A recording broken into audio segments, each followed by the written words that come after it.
Hey everybody, this is Fred Ricciani of thesportscourier.com, and in our 3+ year history, we've had the pleasure of interviewing some of the biggest names in professional wrestling.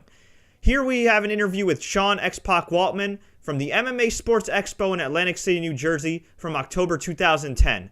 Enjoy, and don't forget to subscribe for the latest interviews, highlights, and live shows. Sean Waltman, how you doing, my man? Great, man. Pleasure to finally meet you. You too. The current state of professional wrestling. Now, you were part of you've been a part of this business for a long time. Obviously, great for your age. Been doing your thing. You know, you're part of NWO, part of D-Generation X. Great for my age. Great for my age. Hey, you don't know how old I am, no, 25, I don't know. Yeah. You know, you're part of the two biggest wrestling stables of all time, NWO and DX, which, you know, changed the business. Sure, man. You know, what's your thoughts on the current state of the business, and do you think that it could somehow start competing with MMA now that MMA is kind of taking away a lot of the buy rates? Well, what's happening is just that I think that you know, as far as like the TV ratings go, like you know, WWE is still king when it comes to the rating on the cable. However, the buy rates are going down, and I mean, WWE still beats like UFC, you know, cable, on the ratings, but when it comes to the buy rates, there's a reason why the buy rates for the UFC is going up. Now, wrestling overall, pro wrestling is going down, and that's to me, it's they're getting away from the in-ring product, man. They got all this bad soap opera acting, backstage segments, and you know, it's actually worse than that. It's like porn acting back when they used to try to do scripts and dialogue in old 1970s porn movies. But you know, I mean, honestly, just putting more really good action in there, and focusing the talking stuff, and letting the guys talk that know how to talk, and you know, those guys, and just concentrating and focusing on each person's strong points. You know, not everybody's a good talker, you know, but they're great in the ring. And then, you know, a lot of times the guys that are good talkers, they suck in the ring. You know, so you mean about like accentuating the positive of superstars? Yeah, man. And you can't have a 2-hour wrestling show with 20 total minutes of in-ring action, man. You got to give the people some fucking wrestling. So I mean, I don't mean to like put you on the spot, but I'm assuming that you clashed a little bit with Vince Russo's vision. With his vision, but not him as a human being. I love him to death. Yeah. It's just that we differ, because I'm all for the showbiz act, and you know, obviously we did a lot of stuff that wasn't strictly, you know, pure wrestling. You know, all the, you know, the suck-its and all that shit. But you know, Vince really thought the wrestling part wasn't that big of a deal. He said, "Oh, that's not important. No, we can just get some broads out of a strip club, teach them to wrestle."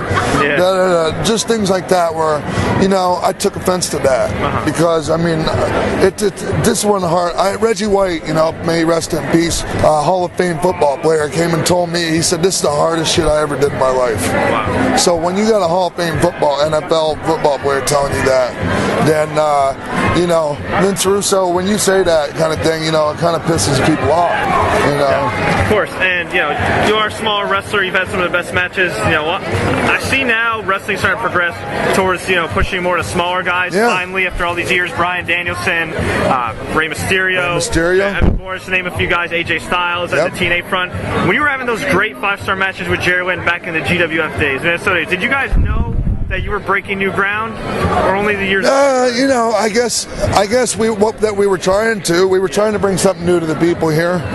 You know, because they were so used to, you know, how it used to be, and you know, somebody grabbing a fucking headlock and holding on to it for 10 minutes. You know, I mean, and really, man, it is entertainment.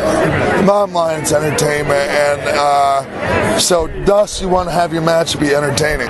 And so we were trying to, you know, do new stuff, and you know, I think in a way it did revolutionize wrestling a bit, you know, and it did open the door for, you know, your Bryan Danielsons and your Rey Mysterios. And I mean, I was the smallest guy in wrestling when I started. Now I'm the farthest from the small. You know, I'm a upper middle sized wrestler now. You know, I mean, compared to Mysterio or Evan Bourne. But I'm grateful that you know, that Vince gave me that opportunity, and I'm grateful I didn't drop the ball, because maybe if I would have, maybe the other guys wouldn't have got the opportunities. Yeah, of course. And your boy Kevin Nash, fortunately, couldn't be here today. Yeah. Made some comments that made people a little divided recently in a recent interview after leaving TNA. He said that it's tough to invest in new stars sometimes because you won't see, to paraphrase, he said about you won't see profit until about 6-7 years. Chris Jericho retorted, said that guys like him were the new stars, and the reason they got broken, much like you had the upset against Razor Ramon, because they took a chance. And also, but they had to keep the guys around that were stars, and that like guys like me and Kev and different other guys.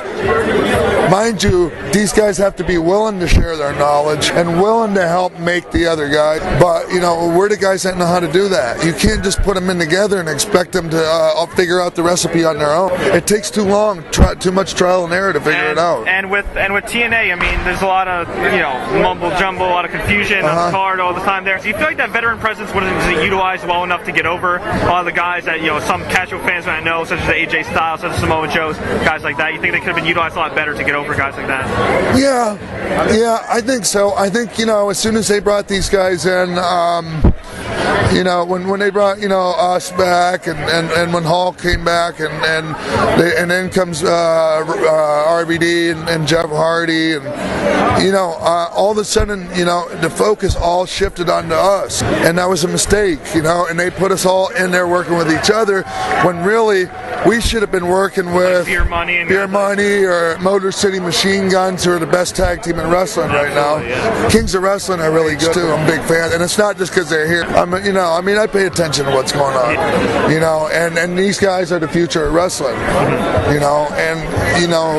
some people don't give a fuck after they're done. They don't care if the wrestling business survives or not, but I do. I love the wrestling business, and I want it to live forever. And Kurt Hennig, Mr. Perfect, he taught me that it's my duty to pass the knowledge on and not be stingy and selfish with it. Well, that's great to hear. Now, who are a couple guys that you have your eye on that maybe you've helped to bring up, or guys that you just see watching that you think are the true future of professional wrestling right now?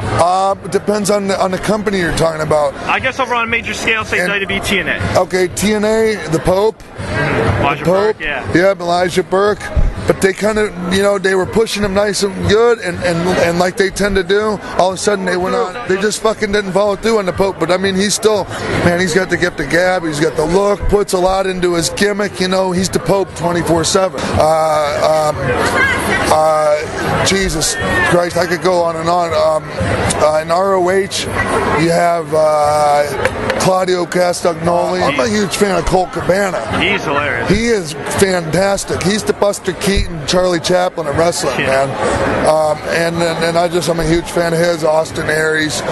These guys, Austin Aries is considered a smaller guy for our business, but he more than makes up for it, So you think it's a smaller guy, kind of a smaller guy wrestler renaissance a little bit now? With all I think it's whoever has all the ingredients. It doesn't matter if they're, undersized or 7 foot tall. If you got the gift of gab, and and a charisma and a work ethic, and you're not a fucking pussy and ain't afraid to get a hit, then then you can make it in our business. Well, final questions.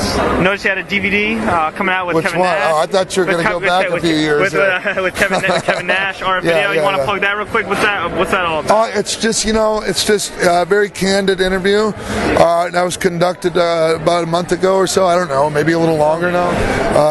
And it's just Kevin and I, and actually Alicia Brand Shamrock was there too. But we were in our element. Kev likes to drink some wine. I like to smoke a bit of weed. And so some people I've seen comments, fucking loser, druggies, man. Everybody, your average person likes to have a good time once in a while. Sorry if we let you in on it, If you watch the video, the trailer that you see maybe takes things out of context, But it's a very, very deep and very real interview. And it seems like you're in a better place now. Is that safe to say? You're in a much better place? Absolutely, man.